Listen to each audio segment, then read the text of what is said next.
Number one thing to remember to release that ear pressure is keeping the neck extremely loose. Take a look at the video here where you see the inflammation on the neck here and how it leads to the ears.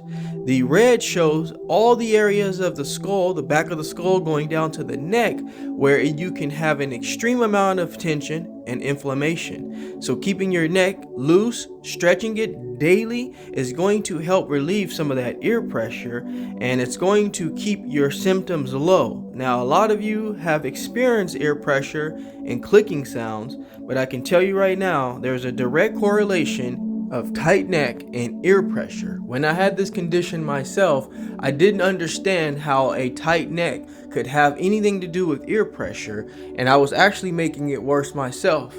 Poor posture, looking down at my cell phone, being on the computer for 8 hours a day was not helping. So if you can really focus in on your jaw area, your neck, and be able to get jaw massages, this is going to help massaging the masseter muscle, and by doing so is going to help you feel so much better.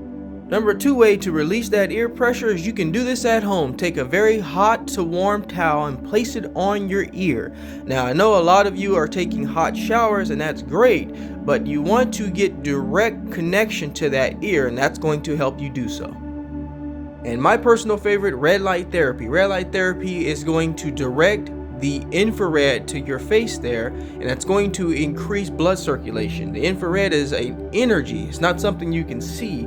So by doing this consistently, you're going to start noticing that the pressure is going to gradually drop. So be consistent and you'll see results.